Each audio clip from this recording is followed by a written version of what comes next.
ان کے پاس مال و جان نہیں ہوتا، کیا نہیں ہوتا؟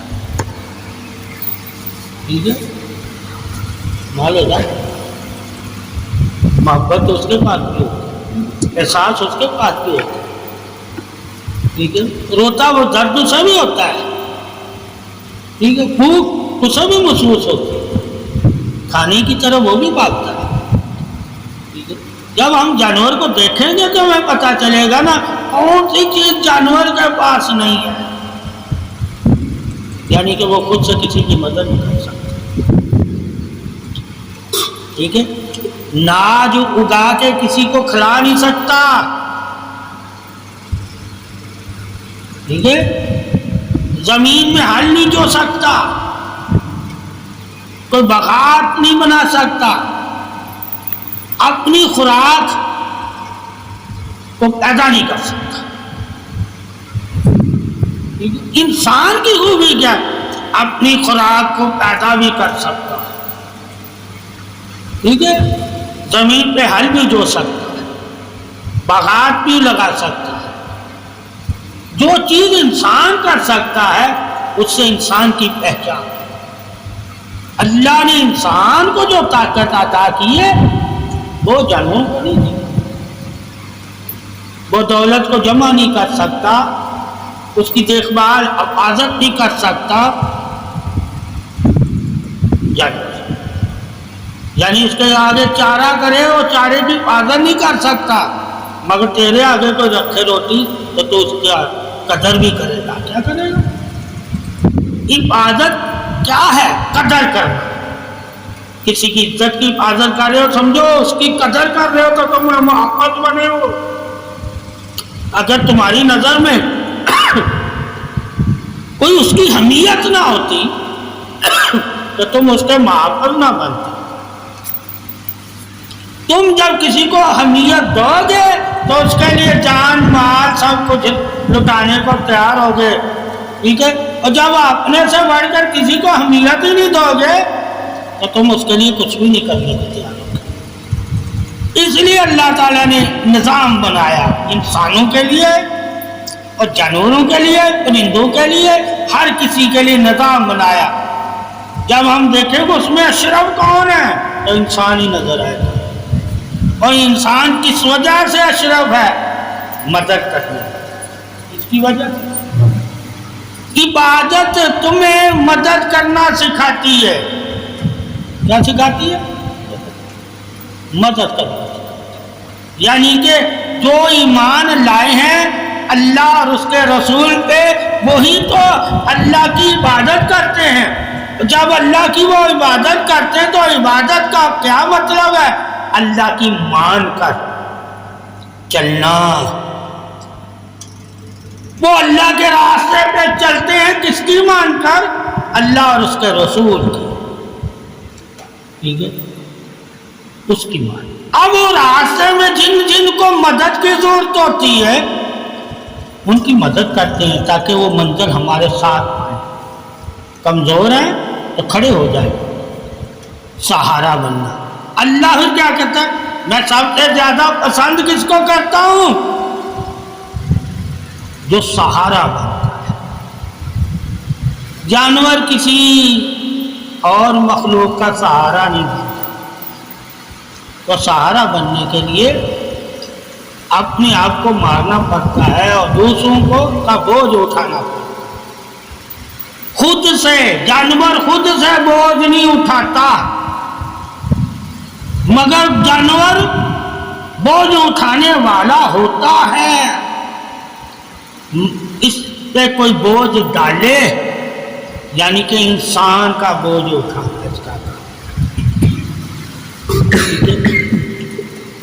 کہ انسان اگر چاہے گا تو جانور سے کام لے سکتا ہے، مگر جانور اگر چاہے انسان سے کام لینا تو وہ اس میں طاقت نہیں ہے، وہ انسان سے کام لے سکتا۔ تو اللہ نے اسے عقل نہیں دی، کیا نہیں دی؟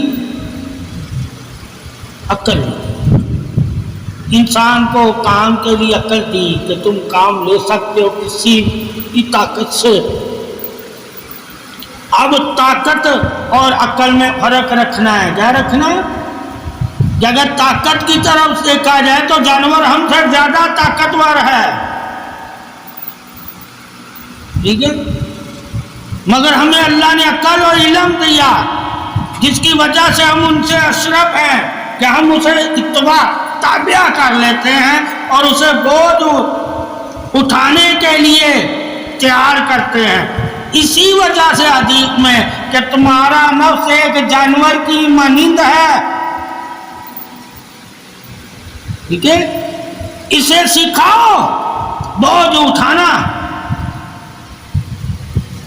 جب اسے سکھاؤ گے جس طرح جانور کو سکھانا پڑتا ہے، اگر جانور نے سیکھا ہی نہ ہو سکھائے گا کون؟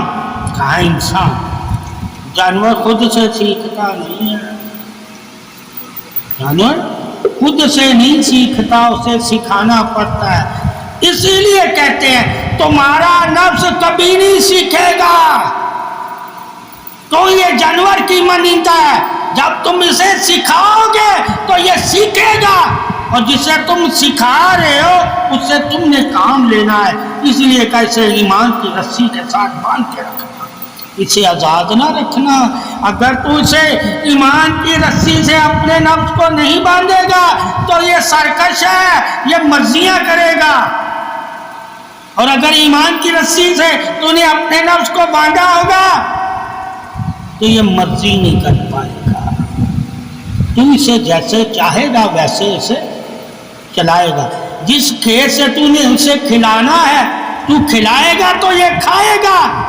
اس لیے کہا تجھے اس شرع میں کیا حاصل کرنا ہے، جو اللہ رسول کی تیرے اوپر شرع ہے کہ تو نے اپنے نفس کو متی، تابع دار، وفادار، بوجھ اٹھانے والا اور سرکشی سے باز رکھنے کے لیے تجھے اللہ نے عقل اور علم دیا تاکہ تو اپنے نفس کو سے کام لے سکے۔ کیا لے سکے؟ ایمانی بھی تو نے کام اسی سے لینا ہے، یہ خود سے ایمانی کام نہیں کرے گا کیونکہ یہ اندھا گنگا بہرا ہے۔ یعنی کہ اگر تو جہاد کر رہا ہے تو تجھے گھوڑا چاہیے۔ کیا چاہیے؟ یہ گھوڑے کی مانند ہے، تو اس کے اوپر بیٹھ جا رہا سفر کرنا، ٹھیک ہے، یہ تجھے منزل پہ لے جائے گا، یہ تیرا بوجھ اٹھائے گا۔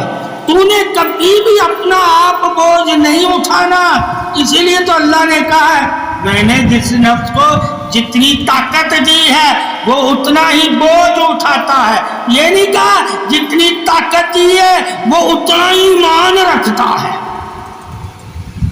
ٹھیک ہے، ایمان تو رکھتا ہے، تیرا نفس نہیں ایمان رکھتا۔ ایمان کس کو کہتے ہیں؟ عقل اور دل کو، عقل اور دل کو، یعنی کہ تجھے اللہ نے عقل دی ہے کس کے لیے؟ کہ اس کی پرورش کر۔ عقل کی پرورش تو نے کس سے کرنی ہے؟ کہا علم سے عقل کی پرورش ہوتی ہے۔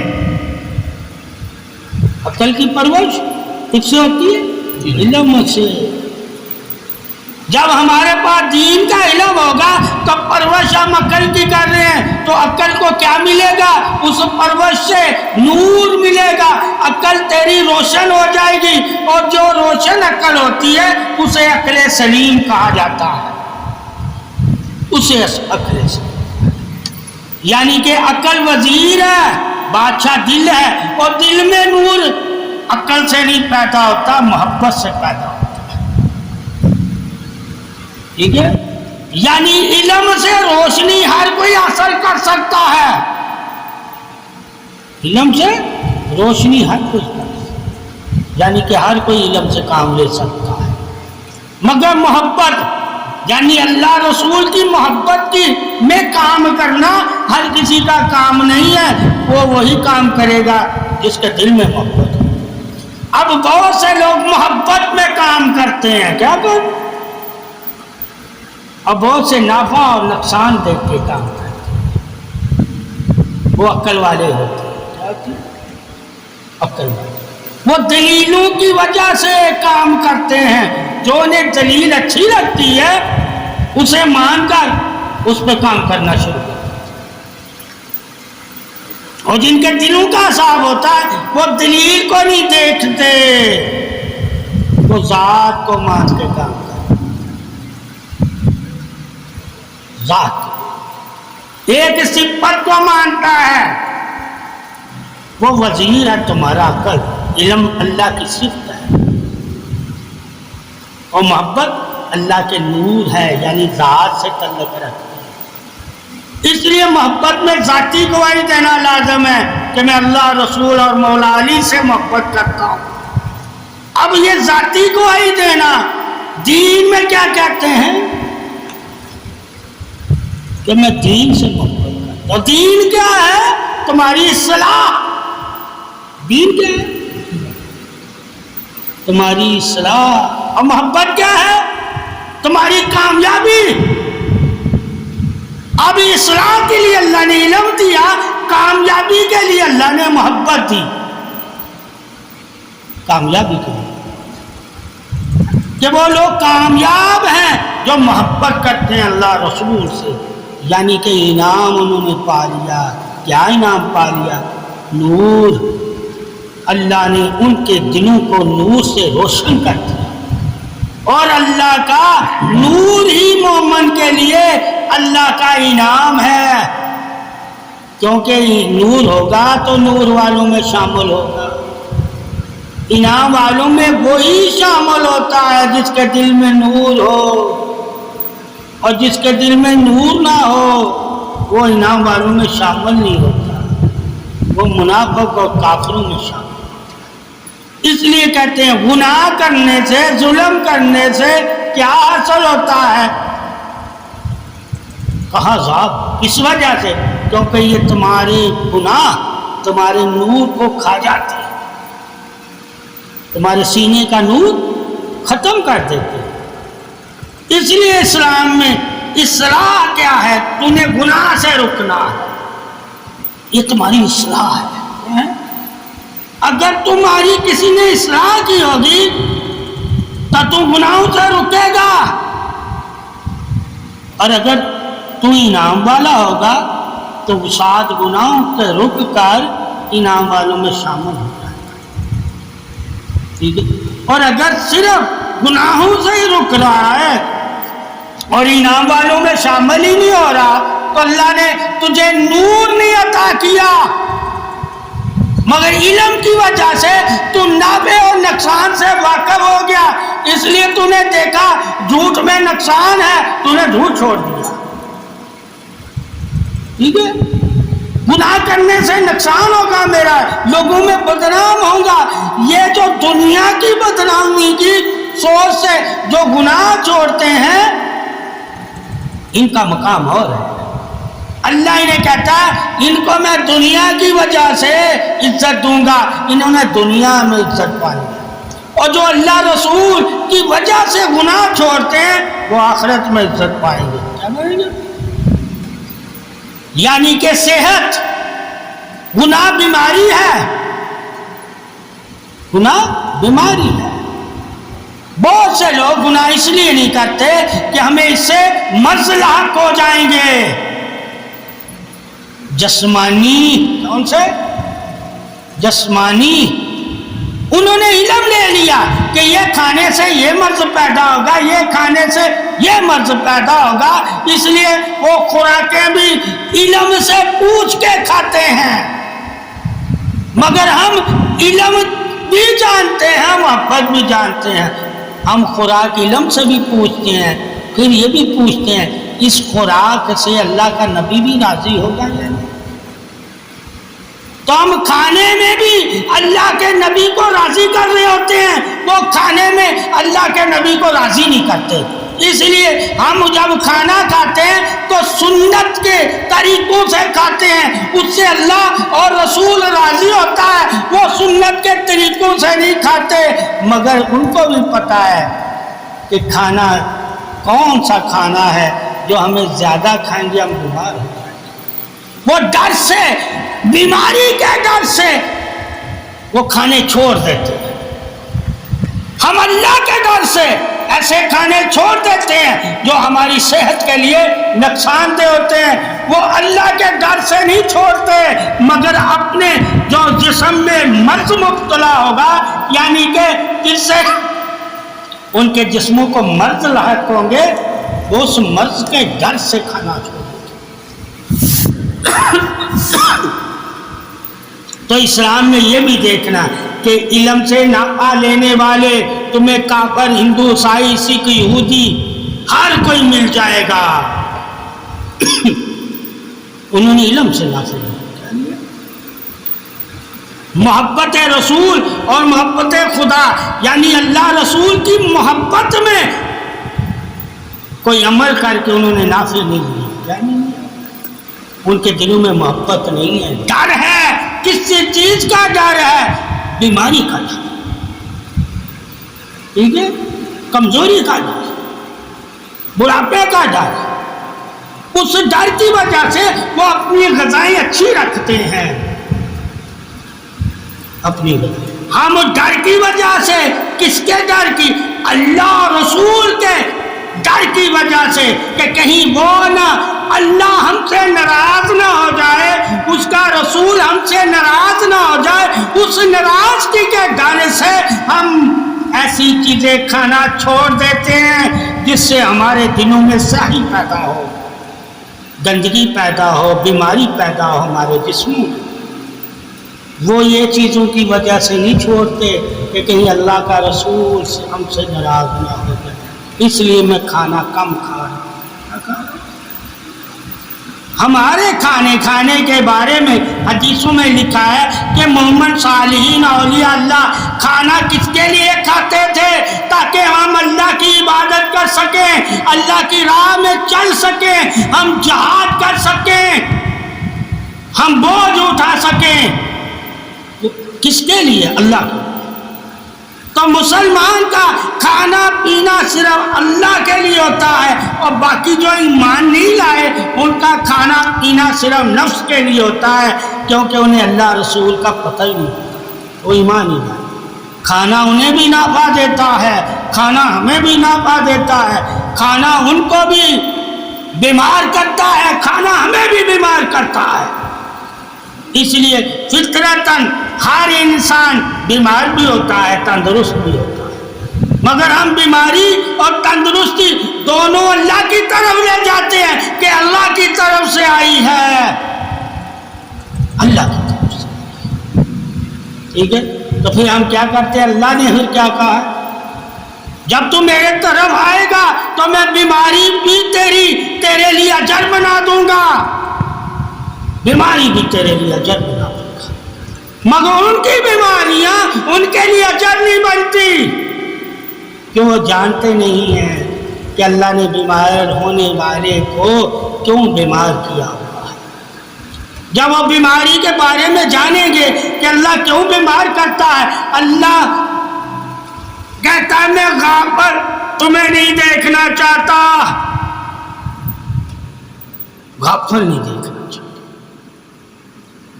یہ اس کی محبت ہے۔ کیا ہے؟ جب اللہ کی محبت سے ہم واقف ہوں گے، وہ محبت کیا ہے کہ وہ بندے کو غافل نہیں دیکھنا چاہتا، اس لیے بندہ جب اللہ سے غافل ہوتا ہے تو اللہ بندے کو بیماری دیتا ہے۔ بیماری کیوں دے رہا ہے؟ تاکہ بندہ دوبارہ سے میری طرف آئے، میرے قرب میں آئے، میرے سامنے استغفار کرے، میری عبادت کرے اور مجھ سے شفا مانگے، میں اسے شفا دے دوں گا۔ کون سی شفا مومن کو اللہ دیتا ہے، اور کون سی شفا جو ایمان نہیں لائے ان کو دیتا ہے؟ دونوں کو شفا دیتا ہے، مگر دونوں کی شفاؤں میں فرق ہونا چاہیے۔ ایک کو گناہوں سے نجات دے کے شفا دے رہا ہے، ایک کو صرف جسم کی بیماری سے نجات دے کے شفا دے رہا ہے۔ اس کے گناہ نہیں معاف ہوتے، مگر جسمانی بیماریاں اس کی ٹھیک ہو جاتی ہیں۔ مسلمان کے گناہ بھی معاف کر دیتا ہے اور جسمانی بیماریاں بھی ٹھیک کر دیتا ہے۔ یہ اللہ نے مسلمان پہ احسان کیا ہوا ہے، جو کسی اور پہ احسان نہیں۔ یہ صرف مسلمان سے وعدہ ہے کہ کہ میں تجھے شفا بھی دوں گا اور تجھے میں گناہوں سے پاک بھی کر دوں گا، اور اگر تو اسی حالت میں دنیا سے چلا جاتا ہے اور مجھے یاد کرتا رہتا ہے، کبھی غافل نہیں ہوتا، تو میں تجھے شہیدوں والا مقام بھی دوں گا کہ شہادت والی موت عطا کروں گا۔ اگر ناشکر تھا، میرے قرب میں، میری عبادت میں، میرے ذکر میں کھویا رہتا ہے بیماری کی حالت میں، اور اسی حالت میں دنیا سے چلا جاتا ہے، تو شہید تو ہے۔ مگر کوئی اور بیماری کی حالت میں دنیا سے جائے تو اسے شہادت کی موت نہیں اللہ دے رہا، اسے شہادت کی موت نہیں دے رہا۔ ٹھیک ہے، شہادت کی بھی قسمیں ہیں، کیا ہے؟ یعنی کہ شہید اسے کہتے ہیں جو پاک ہو کے مرے۔ شہید کسے کہتے ہیں؟ جو پاک ہو کے مرے،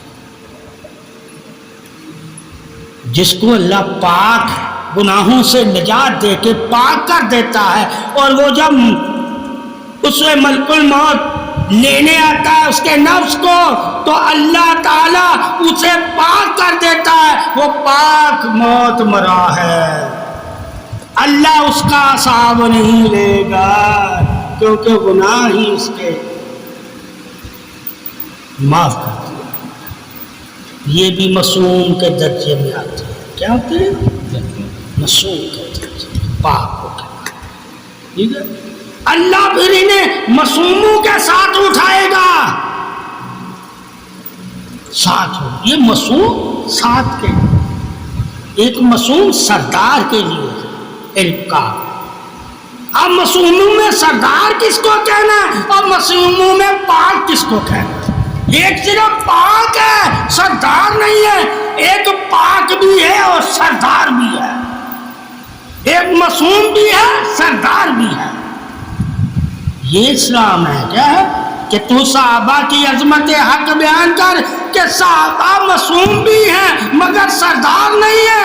محمد کی یاد معصوم بھی ہے اور سردار بھی ہے۔ صحابہ پاک بھی ہیں مگر پاکی میں سردار نہیں ہے۔ آل پاک سردار ہے، پاکی۔ اللہ نے درجے دونوں کو عطا کیے، مگر دونوں کے درجے اسی صفت سے ہیں جس صفت سے سرداروں کا درجہ ہے، یعنی کہ ایمان کی صفت۔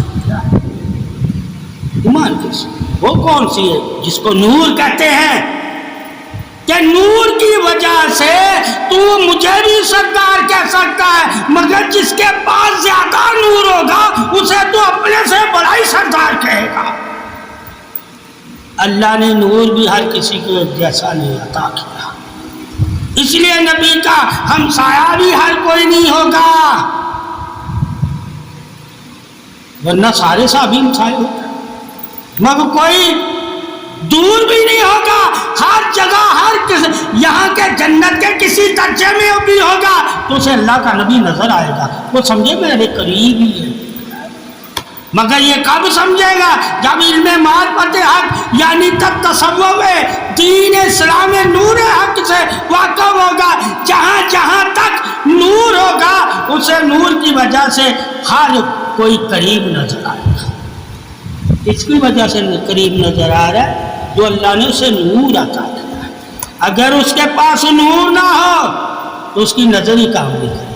جیسے کہ دنیا میں ہمیں اللہ تعالیٰ نے آنکھ میں نور عطا کیا ہے، اور آنکھ میں نور ہی نہ ہو تو ہمیں قریب اور دور کا پتہ ہی نہیں چلے گا۔ قریب اور دور کا پتہ کیسے چلتا ہے؟ جب ہمارے پر نظر ہو، ٹھیک ہے، نظر ہو کہ یہ فلاں آدمی قریب بیٹھا ہے، وہاں دور بیٹھا ہے، مگر دور بیٹھنے والے کو بھی تو دیکھ رہا ہے، قریب بیٹھنے والے کو بھی دیکھ رہا ہے، تو جس کو تو دیکھتا ہے اور جو تجھے دیکھ رہا ہے وہ کیا کہے گا؟ میں قرب میں ہوں، میں ہوں قرب میں ہوں۔ یعنی کہ دیکھنا، دکھانا، سننا، سنانا اور محسوس کرنا، اس کو قرب کہتے ہیں۔ اللہ جنت میں ہر کسی کو قرب عطا کرتا ہے، اللہ کا رسول جنت کے کسی کونے میں بھی ہوگا تو وہ دیکھے گا، دیکھے گا کیوں جنت نور ہے، کیا ہے؟ جہاں اندھیرا ہی نہیں ہے وہاں بھی نظر نہ آئے.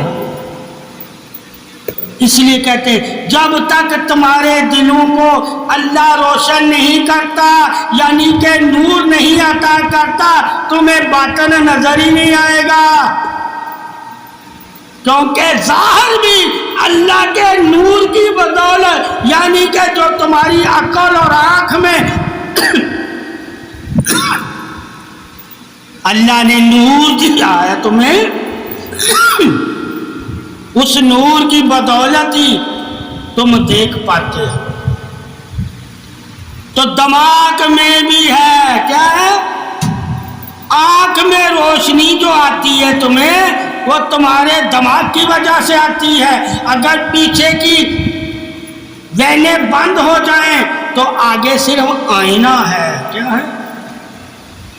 آگے صرف آئینے میں روشنی پیدا ہوتی ہے، خود سے پیدا نہیں کر سکتا. ٹھیک ہے؟ اس لیے جب ہم بھی آئینہ دیکھتے ہیں تو ہمارے پاس روشنی ہوتی ہے تو ہمیں اپنا آپ نظر آتا ہے. اور اگر ہمارے پاس روشنی نہ ہو، آئینے جتنے مرضی ہوں، ہمیں نظر کچھ نہیں آئے گا. ہمیں نظر کچھ نہیں آئے گا. آئینوں کی وجہ سے آئینہ ہمیں ہماری شکل نہیں دکھاتا. ہم اپنی شکل روشنی یعنی کہ نظر کی وجہ سے دیکھتے ہیں. اگر ہمارے پاس نظر ہی نہیں ہے تو آئینہ ہماری نظر نہیں ہے. آئینہ ہماری نظر نہیں. ٹھیک ہے؟ تو اس سے کیا ثابت ہوا؟ بزرگ ایک آئینے کی مانند ہوتے ہیں. اگر تیرے پاس ہی روشنی نہیں ہے تو وہ بزرگ تیرے لیے آئینہ نہیں ہے. تو نے اپنی روشنی سے بزرگوں کو دیکھ کر اپنی اصلاح کرنی ہوتی ہے. اپنی اصلاح، جیسے آئینہ دیکھ کے تو اپنی اصلاح کرتا ہے، مگر روشنی آنکھوں میں ہوگی تو آئینہ نظر آئے گا نا. اسی طرح بزرگان دین کے پاس بیٹھنے والوں کو بھی یہی حکم ہے کہ تم انہیں دیکھ کے اپنے آپ کو بدلا کرو. اپنے آپ کو بدلا کرو، کیونکہ وہ تمہارے لیے ایک آئینے کی مانند ہوتے ہیں. تمہیں تمہارا حال بتا رہے ہوتے ہیں. تو آئینہ تجھے تیرا حال بتاتا ہے کہ تیرے حال پہ گرد و غبار ہے، مٹی ہے یا کلک ہے، یعنی کہ تو کالا ہو گیا ہے یا تو ضعیف ہو گیا ہے یا تو بوڑھا ہو گیا ہے یا جوان ہے یا لڑکپنا ہے. وہ تیری شکل ہی تجھے دکھا رہے ہوتے ہیں. تو تجھے جب تیری شکل دکھانے والا مل جائے تو اپنے آپ کو بدلنا شروع کر دو، تاکہ آئینہ جس مقصد کے لیے اللہ نے بنایا ہے وہ مقصد جانو. اللہ نے آئینہ تیری اصلاح کے لیے بنایا، تیری اصلاح کے لیے. تجھے آئینے کے سامنے آ کر کیا کرنا ہے؟ اپنے اوپر نظر کرنی ہے کہ مجھ میں خرابیاں کون سی، اور آئینہ مجھے کس طرح دیکھتا ہے. یعنی کہ خود کو خود ہی دیکھنا آئینہ ہے. جو خود کو خود نہ دیکھ سکے اس کے پاس کوئی آئینہ نہیں ہوتا، کوئی آئینہ نہیں ہوتا. یعنی کہ آگے بھی تو ہے، پیچھے بھی تو ہے. کیا ہے؟ آئینے کے اندر بھی تو ہے، باہر بھی تو ہے. تو جب ہر جگہ تو ہے تو کس وجہ سے ہے؟ تجھے ہر جگہ اپنا آپ کیسے نظر آیا؟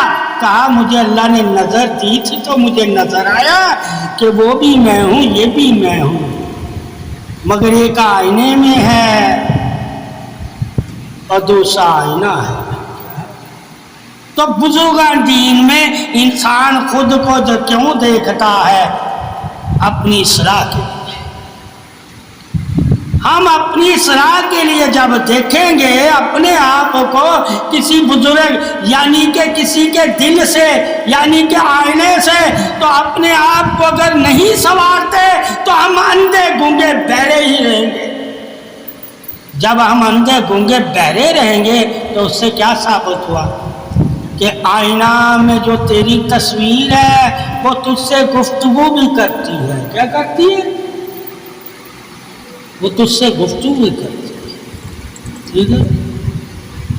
جب ہمیں پتا ہوگا کہ ہماری تصویر یعنی کہ سایہ ہماری ڈمی جو آئینے میں آئی ہوئی ہے وہ ہم سے گفتگو کیسے کرتی ہے، یعنی کہ ضمیر سے کرتی ہے. اگر تمہارا ضمیر ہوگا کہ میری آنکھ خراب ہے، مگر تو اپنی ضمیر سے ہی اپنی آنکھ کو خراب کہہ رہا ہے نا. آئینہ تو صرف دکھا رہا ہے، بول تو خود ہی رہا ہے. اس لیے اللہ دکھا رہا ہوتا ہے، بول بندہ خود ہی رہا ہوتا ہے. اور کیا پھر کہتا ہے مجھے آئینے نے خبر دی. کیا دی؟ اگر میں آئینہ نہ دیکھتا تو مجھے کیسے پتا چلتا کہ میرے چہرے پہ جو نشان ہے وہ کم ہو رہا ہے یا بڑھ رہا ہے. آئینہ تجھے تیرے چہرے کے نشان بھی بتائے گا کہ یہ کم ہو رہے ہیں یا بڑھ رہے ہیں. یہ تمہاری دولتوں کے بارے میں خوب جانتا ہے. مگر کب جانتا ہے؟ جب تم اس آئینے سے جانو گے تو یہ بتائے گا نا.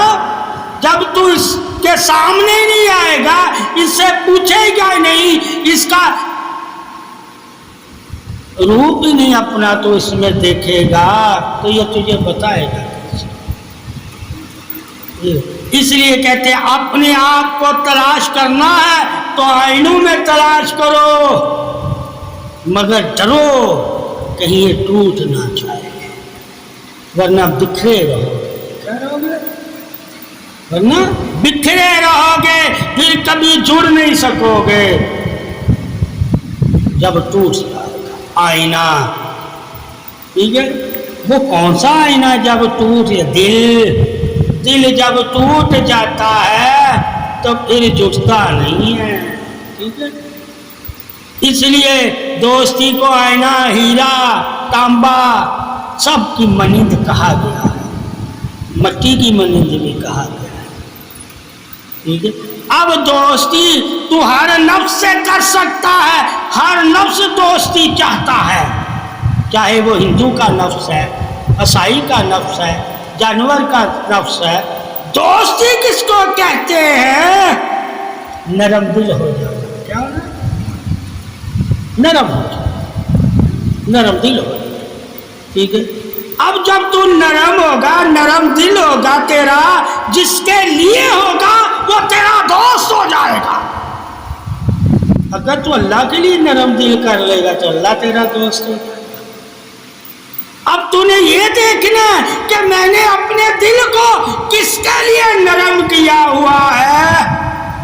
جس کے لیے تو نے اپنا دل نرم کیا ہوگا وہی تیرا دوست ہوگا. ٹھیک ہے. تو آئینہ تمہیں دوستی کے بارے میں بھی بتائے گا کہ دوستی کس سے کرنی ہے، کا اس سے کرنی ہے جس کا دل نرم ہو. اس لیے اللہ نے دل میں کسی ہڈی کو نہیں رکھا، امری طور پر، فطری طور پر ہی. ٹھیک ہے. تاکہ یہ سخت نہ ہو. کبھی اپنا دل نہ سخت کرو. کیا نہ کرو؟ کبھی اپنا دل نہ سخت کرو. اگر مومن ہو کے رہنا ہے، اگر محبت والا ہو کے رہنا ہے تو اپنے دلوں کو نرم رکھو. اور جب مومن کا دل نرم ہوگا تو اللہ تعالیٰ اس دل کو اپنی رحمت والا بنا دے گا، یعنی کہ وہ دل بخشش والا ہو جاتا ہے، درگزر والا ہو جاتا ہے. تو ہمیں پتہ چلا کہ آئینے سے ہم نے اپنے دل کی کیفیت بھی اپنے بدن یعنی کہ چہرہ دیکھ کے جاننی ہے کہ جب ہمارا چہرہ جیسا ہوگا ویسے ہی دل کی کیفیت ہوگی. اس لیے آپ صلی اللہ علیہ وآلہ وسلم کے چہرے انوار کو صحابہ دیکھتے رہتے تھے. کیوں دیکھتے رہتے تھے؟ تاکہ پتہ چل جائے کہ نبی اکرم صلی اللہ علیہ وسلم اس وقت کس طرح ہے. جلال میں ہیں تو اور بات ہوتی تھی. تو چہرہ کہتے ہیں کھلی کتاب ہے، کائنہ ہے. ٹھیک ہے، پڑھنے کے لیے اللہ تعالیٰ نے تجھے چہرہ دیا ہے، چہرے کو پڑھا کرو. اور کس سے پڑھو؟ آئینے سے. وہ آئینہ کیا ہے؟ تمہاری آنکھوں کی روشنی. روشنی ہوگی تو آئینے کے سامنے آؤگے. جب اللہ نے تمہیں آنکھوں میں نوری یعنی کہ روشنی نہ دی ہوگی تو تم کیسے اپنے دل کی کیفیت اپنا چہرہ دیکھ کے محسوس کرو گے؟ تو کہتے کسی کے دل کی کیفیت محسوس کرنی ہے تو اس کا چہرے پہ غور کیا کرو. دل کی تمام خوبیاں اور خامیاں سب سے پہلے چہرے پہ آیا ہوتا ہے. سب سے حدیث میں ہے کیا ہے؟ اگر ساتھ میں تہ خانے میں بھی تم برائی کر کے نکلو گے یا اچھائی کر کے نکلو گے تو لوگ تیرا چہرہ دیکھ کے جان جائیں گے کہ تو کیسا ہے. چہرہ دیکھ کے. علم نہیں کہا کہ علم دیکھ کے جانا. ٹھیک ہے، گفتگو پھر کہی گئی. گفتگو علم نہیں کہا. علم سے جب تو بات کرے گا ہر کوئی تیری تعریف کرے گا. جب تو کسی سے گفتگو کرے گا، ذاتیات سے بات کرے گا تو پھر لوگ تیرے بارے میں رائے دیں گے کہ تو کیسا ہے. اگر وہ علم سے بات کرے گا تو کوئی رائے نہیں دیں گے، ہر کوئی تعریف ہی تیری کرے گا. تیری پہچان کیا ہے؟ تیری زبان ہے. تیری زبان ہے. اب تیری زبان پہچان کس کی ہے؟ الفاظوں کی. علم کی پہچان کے لیے زبان ہے اور دل کی پہچان کے لیے یعنی کہ چہرہ ہے، تاکہ تم ہر چیز کو ایک ساتھ ہی نہ لے لے. اب بندے کی زبان کیسی ہے؟ ٹھیک ہے، پھر نگاہ ہے. کیا ہے؟ وہ گمانوں کے لیے ہے کہ تو اپنے گمانوں کو تولتا کیسے ہے. کیا اپنے گمانوں کو حدیث پاک کی روشنی میں لے کر اسے پرکھ کر اسے اپنے دماغ سے نکالتا بھی ہے یا نہیں نکالتا؟ یعنی کہ جو ترازو میں تیرے گمان آئے ہوئے ہیں ان ترازو کو خالی بھی کرتا ہے یا نہیں کرتا؟ اس لیے حدیث پاک میں ہے کہ جو گمان تمہیں شیطان کی طرف سے آتے ہیں یعنی کہ تجھے بے چین کرتے ہیں، ان گمانوں کو رد کر دیا کرو، ان خیالوں کو رد کر دیا کرو. وہ تمہیں بے چین کر دیں گے، تمہیں عبادت میں تمہاری عبادت میں خلل پیدا کریں گے. جو گمان تمہاری عبادت میں خلل پیدا کرے ان گمانوں کو رد کر دیا کرو، اور جو گمان تجھے اللہ رسول کی طرف لے جائیں ان گمانوں کو اپنا لیا کرو. تو ثابت ہوا اللہ نے عقل میں گمان رکھے ہوئے ہیں تاکہ ہمیں پتہ چل جائے انسان کے گمانوں سے کہ یہ اللہ رسول کی طرف اپنے گمان لے کر جاتا ہے یا یہ شیطان کی طرف اپنے گمان لے کر جاتا ہے. اس کے دماغ یعنی ترازو میں کون سا پلڑا باری ہے، کون سا پلڑا؟ جیسے اس کے دماغ میں جیسا پلڑا باری ہوگا اسی کی کیا ہوگا، اسے اعصابی دباؤ ہوگا یا اعصابی طاقت ملے گی. یہ تمہارے خیالوں سے اعصابی اعصاب ہے. کیا ہے؟ جیٹ دل نہیں اعصاب آئیں گے، نسیں کھینچیں گی اس کے اعصاب کمزور ہوں گے. اعصاب کمزور ہونے کی وجہ کیا ہوگی کہ وہ اپنے خیالوں کو پرکھتا نہیں ہے کہ کون سا خیال میں نے اپنے پاس رکھنا ہے اور کون سا خیال میں نے رد کرنا ہے. اس کی طرف دھیان نہیں جانا. جب انسان اس مقام پہ ہوتا ہے جب اپنے ترازو یعنی عقل سے خیالوں کو پرکھ نہ سکے اور ان میں ناپ تول کر کے رد نہ کر سکے، جو نقصان کے گمان ہیں انہیں چھوڑے نہ، وہ انسان ثابت کھچاؤ کا مرض اسے لاحق ہو جاتا ہے۔ ٹھیک ہے، اس لیے سب سے زیادہ ہم نے دیکھنا، ہم نے گمان کیسے رکھا، ٹھیک ہے۔ اور اعصاب انسان کے مضبوط ہونے کی وجہ کیا ہے کہ اعصاب جس کے مضبوط ہو جاتے ہیں اس کی سوچ یعنی کہ گمان سب سے اچھے ہوتے ہیں، کمزور نہیں ہوتے، اور جس کے گمان کمزور ہو جاتے ہیں اس کے اعصاب بھی کمزور ہو جاتے ہیں، وہ اپنی باتوں پہ قائم نہیں رہ پاتا کیونکہ اس کا جسم ہمت دینا چھوڑ دیتا ہے۔ ٹھیک ہے، جب تیرے پاس لڑنے کی ہمت ہی نہیں ہوگی تو تو لڑے گا کیا؟ اس لیے وہ معاشرے میں اپنے آپ کو تنہا سمجھنے لگا، وہ لڑنا چھوڑ دے گا، کیا ڈرنے لگ جائے گا۔ تو زیادہ اعصاب کا کھچاؤ رہنا بدن کے لیے نقصان دہ ہے، اس کے دل کو، اس کے دماغ کو اور اس کی نسیں جس میں خون گردش کرتا ہے وہ گردش کم کر دے گا اور انسان گھبرانے لگ جائے گا۔ جب انسان گھبرانے لگ جائے گا تو سمجھ لو انسان اعصابی طور پہ کمزور ہو چکا ہے۔ ٹھیک ہے، گھبراہٹ پیدا ہو جاتی ہے، تھوڑی تھوڑی باتوں سے وہ ڈر کے رونے لگتا، مقابلہ نہیں کرتا، تھوڑی تھوڑی بات وہ سن کے کیا ہے گھبرانے لگ جاتا، ہمت نہیں کرتا۔ تو یہ اعصابی کمزوری کی وجہ سے ہوتا ہے، مگر اعصابی کمزوری ہوئی کسی وجہ سے ہے، کہا خیالوں کی وجہ سے ثابت ہوا۔ خیال اچھے رکھنا کامیابی ہے، اور خیال ضعیف کو اپنا لینا خود بوڑھے ہونے کی دلیل ہے۔ پھر وہ وزن نہیں کسی کا ہوتا، کیوں؟ اس کے اندر تماد نہیں رہتا، تو وہ بھی کہتا ہے جب میں تماد ہی نہیں ہے تو میں آگے نہیں بڑھ سکتا۔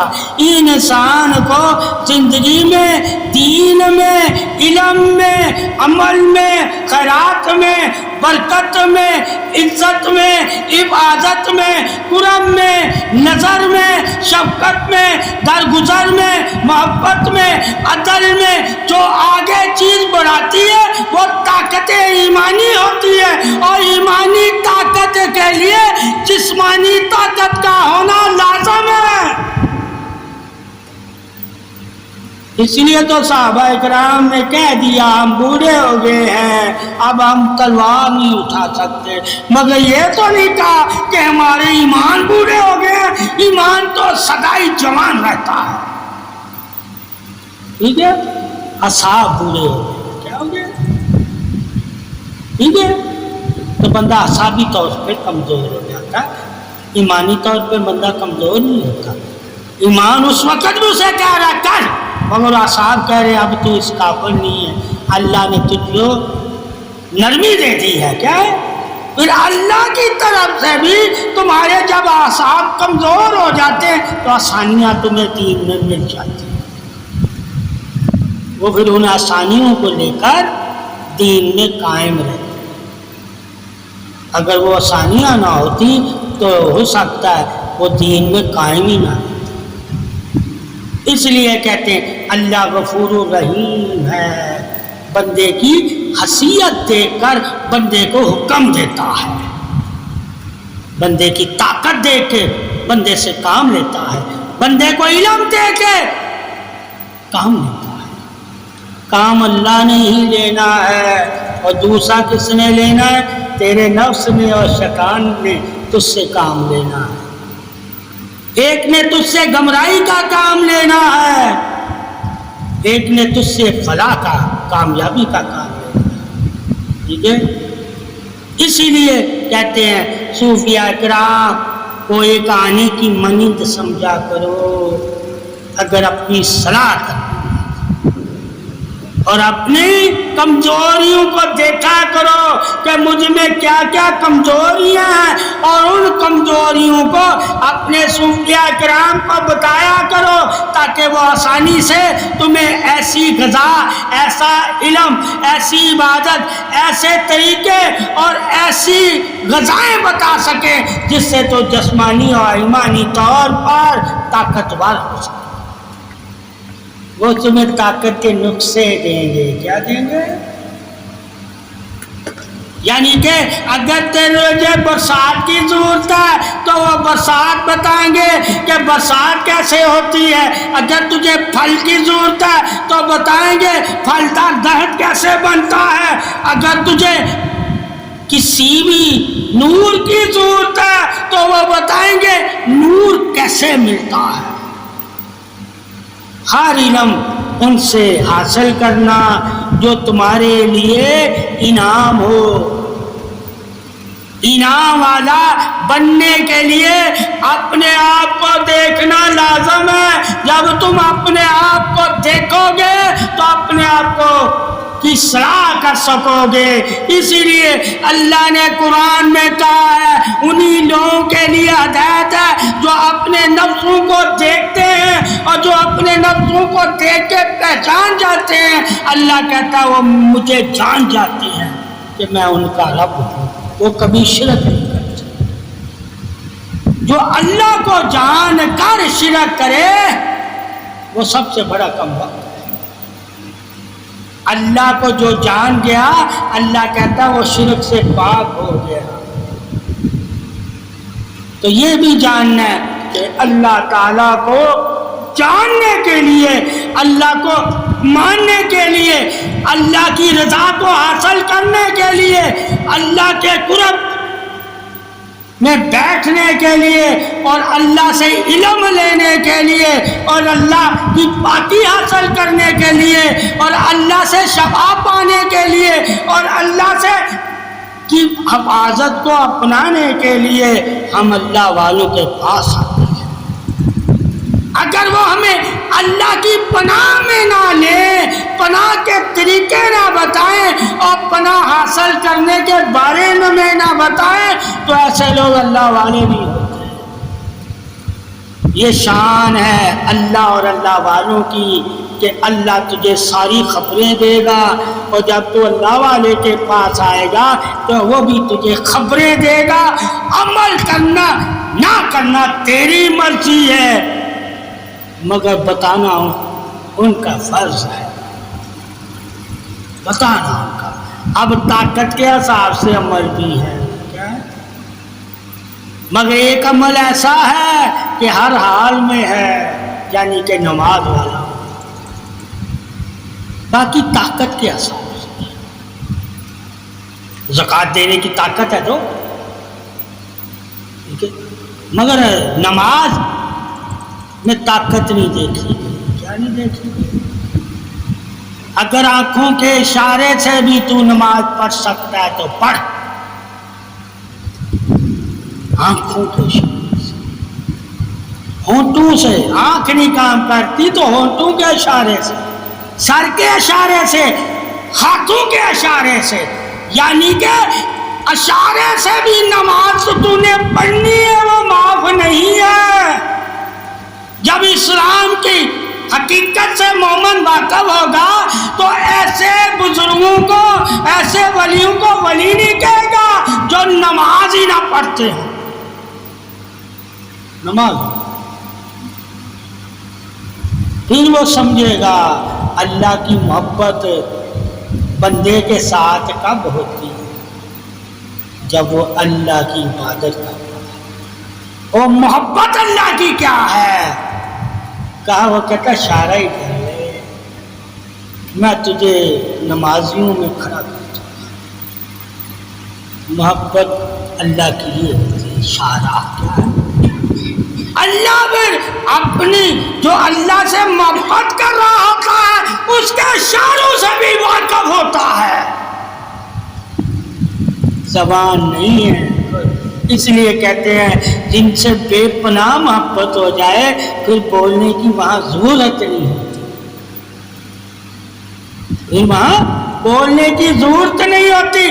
ثابت ہوا اللہ کو مومن سے بے پناہ محبت ہے، اس لیے وہ مومن کے اشارے بھی سمجھ جاتا ہے. ٹھیک ہے، ایسی محبت وہی کرتے ہیں، ٹھیک ہے، جو ایک جان، جو ایک جان، یعنی کہ تو نے مجھے اپنی جان دی، میں نے تجھے اپنی جان دی، ایک جان. ٹھیک ہے، اللہ یہی کہتا ہے میں نے تجھے جان دی ہے اور تو میرے لیے جان دینا.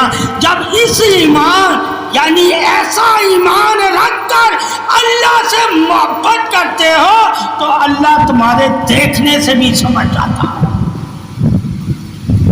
پھر اللہ نے محمد صلی اللہ علیہ وسلم کی اس محبت کا اظہار کر دیا، اس محبت کا کہ دیکھ کے بھی میں سمجھ جاتا ہوں تو زبان سے کہے یا نہ کہے، یہ میری محبت ہے.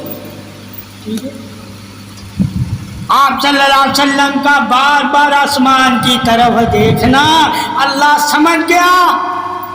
پھر اللہ نے کیا کہا، جس طرف تو چاہتا ہے اس طرف منہ پھیر لے، میں جان گیا ہوں تو کیا چاہتا ہے. تو چاہتی انسان کے دیکھنے سے بھی انسان کو علم ہو جاتا ہے اگر تم محبت کرتا ہو بے گناہ. تو محبت کی دلیلیں نہیں، جن کو جس سے بے گناہ محبت ہوتی ہے، ٹھیک ہے، وہ دیکھنے سے بھی سمجھ جاتے ہیں کہ اس کے دیکھنے میں چاہت اس کی کیا. ہمیں تو محبت ہی نہیں ہوتی. کیا محبت اللہ سے پوچھو کہ دیکھنے سے بھی سمجھ گیا کیا کہ میرا نبی چاہتا ہے. اور نبی کو اللہ نے کہا جو تیری چاہت ہے وہی میری چاہت ہے، وہی میری چاہت ہے. ٹھیک ہے، تو وہاں اللہ نے پھر نبی کی چاہت کو اپنی چاہت ہے. پھر کیا کہ آج سے یہی تمہارا قبلہ ہے. تو تیری چاہت ہے نا، تو میں نے وعدہ کیا تھا جو میری چاہت اپنائے گا میں اس کو اس کی چاہت عطا کر دوں. تو نے پہلے جو قبلہ تھا وہ میری چاہت سے، اب جو قبلہ تجھے دیا ہے یہ تیری چاہت سے. تیری چاہت والا بھی قبلہ میرا ہی ہے اور میری چاہت والا قبلہ بھی میرا ہی ہے. کسی قبلے کو رد نہیں کیا کہ یہ میرا نہیں تھا، مگر چاہت میں فرق بتا دیا. کیا اس لیے کہتے ہیں پہلے بڑوں کی مانو پھر ایک دن وہ تیری مانے گی، پھر ایک دن تجھے راضی کریں گے. تو کہتا پہلے سے مجھے راضی کرے، نہیں ایسا ہو سکتا. پہلے بڑے انبیاء کی مانی جو نبی اکرم صلی اللہ علیہ وسلم سے پہلے تشریف لائے، جن کے لیے وہ پہلے بیت المقدس کی بلائے اول تھا، اس کی طرف بھی آپ منہ کر کے نماز پڑھتے رہے. یہ نہیں کہا میں نہیں پڑھوں گا، انکار نہیں کیا. کیا نہیں کیا؟ کہ جب نبی کے دل میں پیار پیدا ہوگی، کس بنا پر پیدا ہوئی؟ لوگ باتیں کرنے لگے کہ اگر یہ دین لے کر آیا ہے تو اپنا قبلہ بھی تو لے کر آتا. وجہ کیا ہوئی؟ اللہ سے آنکھوں سے کے ذریعے عرض کرنے کی، آنکھوں کے ذریعے، تاکہ یہ نہ کوئی کہے میں نے اللہ سے کہا تھا تو اللہ نے مجھے اس قبلے کا اشارہ کیا. کا اشارہ میں نے کیا اور کہہ اللہ نے کیا. ٹھیک ہے، ٹھیک ہے. یہ شان کیوں اللہ نے نبی کی بتائی، کس وجہ سے بتائی؟ 1,00,000 کم و بیش 24,000 انبیاء اکرام کا وہ قبلہ تھا. سب کو سے وہ بنی اسرائیل کا تھا، اتنے انبیاء، اور آپ نے امامت بھی وہاں کرائی. تو قبلہ آپ کا بھی تھا،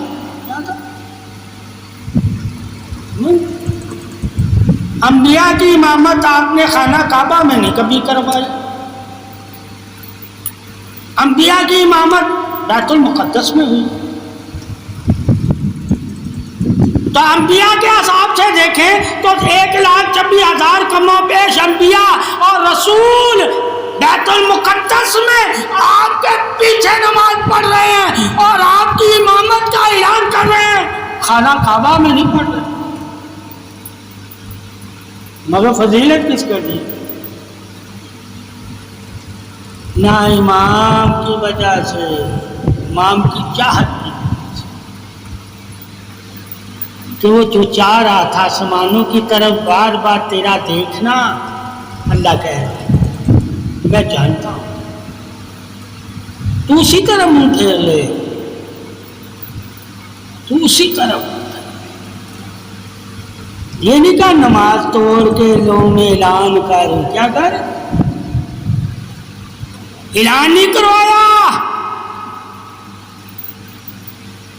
ٹھیک ہے، نماز کی حالت میں ہی، ٹھیک ہے، پوچھا جائے آپ صلی اللہ علیہ وآلہ وسلم پر اس حالت میں وحی کا آنا، کسی انبیاء پر کبھی ایسے وحی نہیں آئی، وحی نہیں آئی کہ نماز کی حالت میں اللہ سے باتیں ہو رہی ہیں، ٹھیک ہے، وہ الحمدللہ پڑھ رہا ہوتا نا۔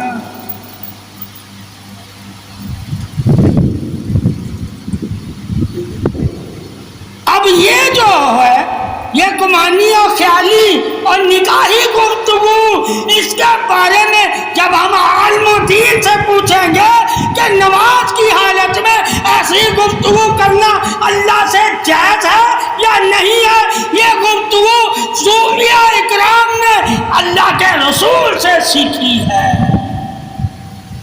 اس لیے وہ نماز کی حالت میں بھی سیر کرتے، ٹھیک ہے، تم عالم الحمدللہ رب العالمین پہ غور کرتے ہو، اس کی تعریفوں پر، وہ اس کی ذات پہ غور کر رہے ہوتے ہیں، ٹھیک ہے، ایک تعریف کر رہا ہے، ایک ذات سے بات کر رہا ہے۔ کچھ لوگ نماز میں اللہ کی تعریف کر رہے ہوتے ہیں اور کچھ لوگ نماز میں اللہ سے ہم کلام ہو رہے ہوتے ہیں، دونوں ہی حدیث، دونوں ہی حدیث، تاکہ تم جان جاؤ کہ اللہ سے ہم کلام ہونا بھی نماز کی حالت میں جائز ہے، ٹھیک ہے۔ تو جب ہم کلام ہوگے تو تھوڑی دیر وقفہ تو کرو گے نا، گفتگو تو، تو یہ شان تب پتہ چلتی ہے جب ہم اشاروں کا علم سمجھیں گے، اس کو اشاروں کا علم کہتے ہیں، کیا کہتے ہیں؟ الفاظوں کا نہیں، وحی کا نہیں۔ اب پوچھا جائے گفتگو نگاہوں سے ہو رہی ہے اور جواب وحی سے مل رہا ہے، جواب وحی سے مل رہا ہے، کیا زبان سے گفتگو نہیں، اگر اللہ زبان سے جواب دے رہا ہے، کیوں دے رہا ہے، کیوں دے رہا ہے؟ محبت کا یہی تقاضا ہے کہ جس سے محبت کرتے ہو وہ جان جائے گا، وہ خود عمل کر کے تمہیں بتا دے گا کہ ایسا کر لے۔ اللہ نبی سے محبت کرتا ہے، جب نبی کی نگاہوں میں دیکھا کہ نبی کی نگاہوں میں کیا ہے تو محبت والے نے کہہ دیا اسی طرف اپنا رخ کر لے جو تیری نگاہوں میں، تیری چاہت میں ہے، تیری چاہت ہی میری چاہت ہے اور تیری نگاہ ہی تو میری، جس طرف تو دیکھتا ہے اسی طرف میں دیکھتا ہوں، اور جس سے تو منہ پھیر لیتا ہے اس سے میں منہ پھیر لیتا ہوں۔ اللہ کے نبی نے بیت المقدس سے منہ پھیر لیا اور خانہ کعبہ کی طرف، اب اللہ بیت المقدس کو نہیں دیکھ رہا، خانہ کعبہ، ہم آج بھی بیت المقدس کو ہی دیکھ رہے ہیں۔ عظمت حق، طریق حق، شان حق کیسے پتہ چلے گی کہ خانہ کعبہ کا تصور اور رخ اور اس طرف نماز پڑھنے کا طریقہ اور سجدہ کس نے ہمیں عطا کیا؟ محمد صلی اللہ علیہ وسلم۔ ٹھیک ہے، اور نماز کی حالت میں کیا ہے؟ نماز کا کوئی اعلان نہیں کیا گیا، کیا لوگوں اب میں اس طرف منہ کر رہا ہوں، تم بھی منہ کر رہے ہو، ٹھیک ہے؟ لوگ بھی بغیر اعلان کیے آپ کو دیکھ کے سب نے اسی طرح نبی کو بتانا یا بولنا نہیں پڑا، جس طرح اللہ کو نبی نے نہ بتایا نہ بولا، اللہ بھی جان گیا اور صحابہ اکرام بھی جان گئے۔ کس کا محبت ہے؟ کتنی محبت ہوگی صحابہ کی آپ صلی اللہ علیہ وسلم سے، اور کتنی محبت اللہ کر رہا ہے آپ صلی اللہ علیہ وسلم سے۔ اس وقت کے نمازیوں سے پوچھ یا امام سے پوچھ، امام الانبیاء سے، کہ کسی نے اف نہیں کی، کیا نہیں کی؟ اف نہیں کی، اعتراض نہیں کیا، کیا نہیں کیا؟ ثابت ہوا دین پہ کبھی اعتراض نہ کیا، اور دین کی وجہ سے کسی پہ رحم کیا کرو، کسی کو جنت کی طرف بلایا کرو، جہنم کی طرف نہ دھکیلا کرو۔ آج دین کی وجہ سے ہم کیا کیا کر رہے ہیں؟ دین کے علم کی وجہ سے کہ ایک دوسرے کو جہنمی بناتے رہتے ہیں، حتیٰ کہ جس کے پاس دین آیا اس کے لیے اللہ نے کہا میں نے جنت کے لیے تجھے دین دیا ہے تاکہ تو اس دین کے ذریعے سے لوگوں کو جنت کی طرف لے کر آئے اور جہنم سے بچائے۔ یعنی کہ اللہ اور اس کے رسول کے فرمان جہنم سے بچاتے ہیں اور جنت کی طرف لے جاتے ہیں، اور جو تمہیں جنت کی طرف لے کر جائے اور جہنم سے بچائے وہ تمہیں دین سکھا رہا ہے، وہ تمہیں دین سکھا رہا ہے۔ اس لیے دین سیکھتے وقت آئینہ بھی صحیح دیکھنا کہ کہیں آئینہ خراب تو نہیں ہو گیا، یعنی کہ اس آئینے پہ گرد و غبار تو نہیں آ گئی۔ بہت سے آئینے ایسے ہوتے ہیں جن پہ گرد و غبار ہوتی ہے، اس سے تمہیں اپنی شکل نہیں سمجھتی۔ ایسے آئینوں کے سامنے بیٹھ کے اپنے آپ کو سنوارا نہ کرو، آئینہ چمک والا، روشنی والا اور ایسا آئینہ دیکھو جس میں تمہارے چہرے کے ہر لحاظ سے ہر چیز نظر آئے، یعنی کہ رتی برابر بھی اگر داغ ہے تیرے چہرے پر تو وہ بھی تجھے نظر آئے۔ مگر جس آئینے پہ دور مٹی گرد و غبار پڑ جاتا ہے وہ آئینہ تجھے تیری صحیح تصویر نہیں دکھائے گا۔ تو ایسے لوگوں کے پاس مت بیٹھا کرو جو تجھے تیری صحیح تصویر نہ دکھائے، کیونکہ وہ خود صحیح نہیں ہوتا، اس کے دل کا آئینہ صحیح نہیں، اسے بھی تو صحیح نہیں نظر آ رہا اور تجھے اپنا آپ بھی صحیح نہیں نظر آ رہا، تیرا دل گواہی دے دے گا، ٹھیک ہے؟ اور جہاں تجھے اپنا آپ نظر صحیح آئے گا سمجھو آئینے نے بھی مجھے صحیح دیکھا ہے، ٹھیک ہے؟ تو یہ دیکھنے دکھانے سے انسان کو کیا حکم ملا کہ جب تم دیکھتا ہے اور دکھاتا ہے تو ان لوگوں کی اصلاح بھی کر کہ دیکھ یہ کہیں جہنم کی طرف تو نہیں جا رہے، اگر جہنم کی طرف جا رہے ہیں تو انہیں روک اور انہیں پکڑ کے جنت کی طرف لے۔ اب پکڑنا کیسے ہے؟ ان ہاتھوں سے نہیں۔ کون سے ہاتھ؟ کہا اللہ کے ہاتھ۔ کہا اللہ کے ہاتھ کیسے ہوں گے؟ کہا دین اللہ کے ہاتھ ہے۔ کیا ہے؟ دین اللہ کے ہاتھ۔ اسی وجہ سے جو دین والا ہو جاتا ہے تو اس کے ہاتھ کو بھی اللہ اپنا ہاتھ دیتا ہے. کیوں؟ اس کے ہاتھ کو اللہ کے ہاتھ نہیں پکڑتا. ٹھیک ہے؟ تو مضبوطی سے دین والے کا ہاتھ پکڑو. ہاتھ پکڑنا بھی تمہیں معلوم ہونا چاہیے اور رسی پکڑنا بھی تمہیں معلوم. رسی کس کو کہا ہے؟ ہاتھ کس کو کہا؟ ولی کے ہاتھ میرے ہاتھ، اور رسی قرآن. رسی کے مانند اسے مضبوطی سے پکڑ لو، یہ تمہیں گمراہ نہیں ہونے دے گا. کہا وہ ہاتھ بھی گمراہ نہیں ہونے دے گا، مگر شرط یہ ہے جتنا اس کو اپنے ساتھ محسوس کرتے ہو اسی طرح جس کا ہاتھ پکڑا ہوا ہے اس کی بھی شرم و حیا کو اپنے ساتھ محسوس کرو. اگر وہ نہیں محسوس کرتے تو تم بے ادب ہو، ہاتھ پکڑ. اسی طرح وہ قرآن کی حرمت کے پاسدار نہیں ہو، عزت حیا کے پاسدار نہیں ہے تو تم قرآن پکڑ کے بھی بے ادب ہو. ٹھیک ہے؟ اللہ نے کہا دونوں ہی تو جنت لے جائیں گے، مگر شرط کیا ہے؟ دونوں سے مخلص ہو کے ان کی عزت کرنا، ان کی بات ماننا، وہ جس چیز سے روکے رک جانا، یہ لازم ہو جائے گا. پھر ہمیں پتہ چلے گا کہ صوفیاء اکرام کو کیوں اتنا مانا جاتا ہے کہ یہ ہمیں جنت لے جائے گا. اور قرآن بھی تو جنت لے جائے گا اور جہنم بھی لے جائے گا. یہ بھی جنت بھی لیتے ہیں، جہنم بھی دیتے ہیں. کئی لوگوں کو قرآن جہنم میں دھکیل دے گا اور کئیوں کو جنت یہی شفاعت کرے گا. پوچھا جائے یہ بھی ہر کسی کی شفاعت نہیں کریں گے، جو ان کا بے حرمتی کرے گا، ان کی نہیں مانے گا، وہ ان کو یہ نہیں بخشوائیں گے، جہنم میں جائیں گے.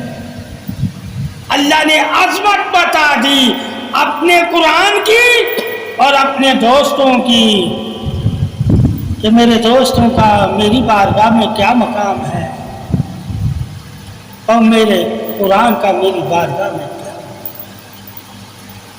یعنی کہ جن کے دلوں میں قرآن ہوتا ہے ان کے دلوں میں قرآن کا نور ہوتا ہے، اور نور والے دل کی عظمت کی تو اگر تعریف کرتا ہے، حفاظت کرتا ہے، ادب کرتا ہے تو جاننا معرفت کیا تھی کہ اللہ نے قرآن سے نور دیا ہے، اس لیے ہم اس کی عزت کرتے ہیں.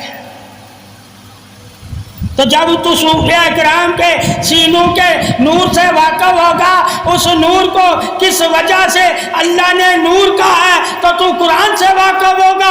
قرآن کے بغیر کسی کے سینے میں نور نہیں ہوتا، نور نہیں پیدا ہوتا. تو جب ان کے سینوں میں نور ہی نہیں پیدا ہوگا تو ہم ان کی عزت کیسے کریں گے؟ نور والوں کی عزت کریں. تو نور کون پیدا کرتا ہے؟ کہا قرآن.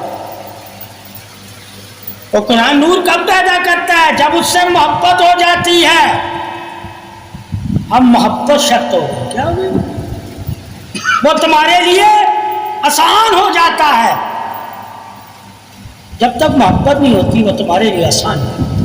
تم اسے بوجھ، جس طرح اولاد سے جب محبت ہوتی ہے تو اولاد کو انسان بوجھ نہیں سمجھتا، اور جب محبت نہیں ہوتی اولاد کو بھی بوجھ سمجھتا.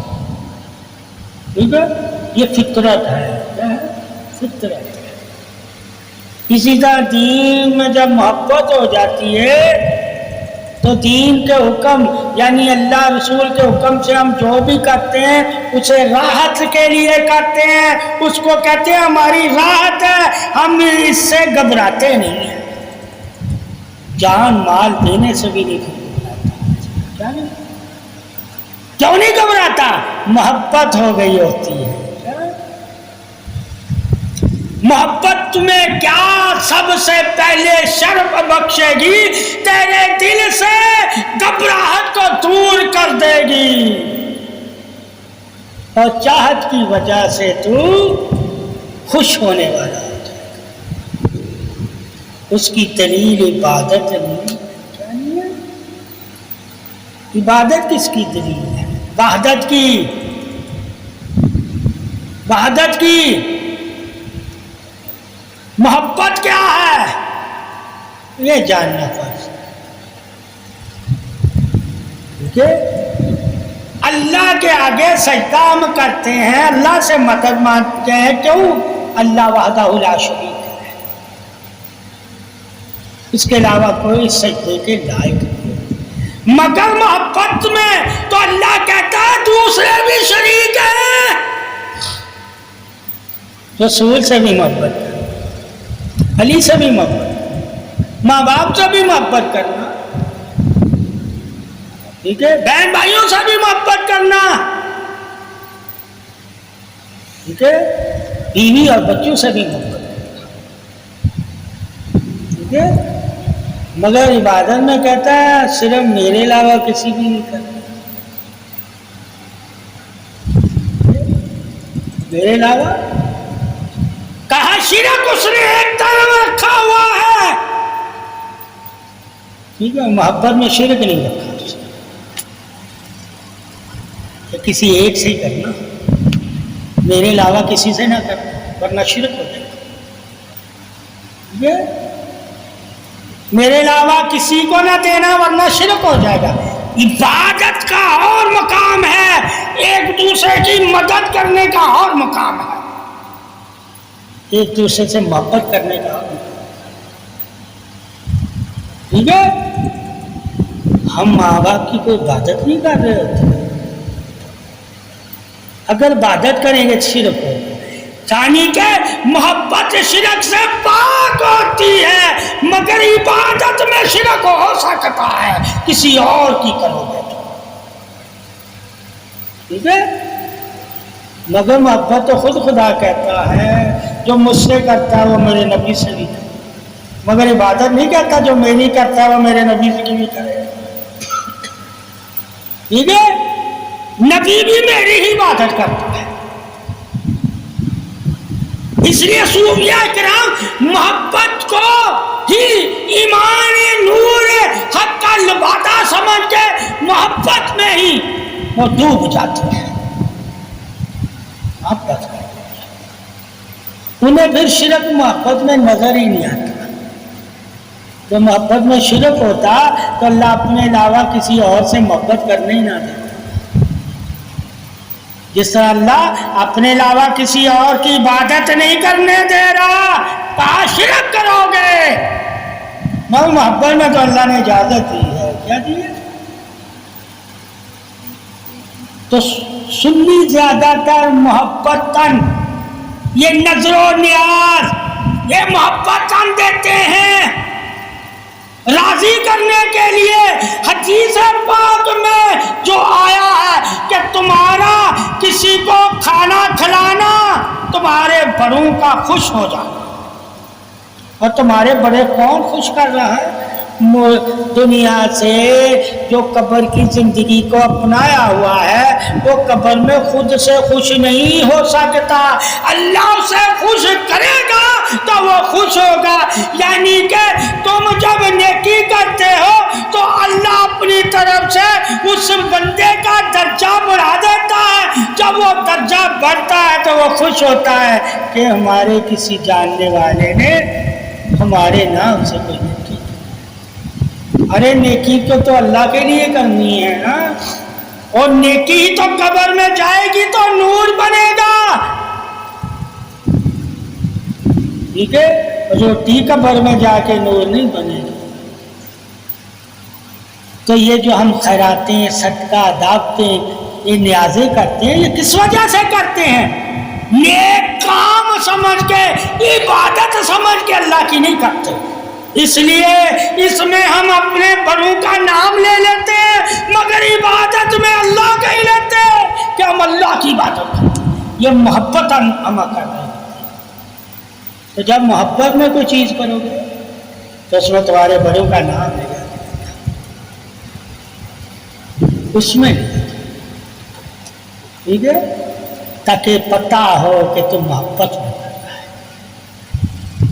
اس لیے محبت میں شرک ڈھونڈنا ناممکن ہو جاتا ہے.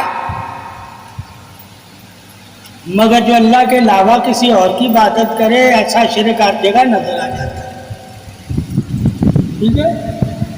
اس لیے عبادت کا ذکر ہے۔ اس نے مومن سے وعدہ کیا گیا میرے علاوہ کسی اور کو وحدہ لا شریک نہیں ماننا، دوسرا کسی اور کی عبادت نہیں کرتی۔ محبت کا تو وعدہ نہیں ہے، محبت کا میری مخلوق سے بھی کر، محبت کر۔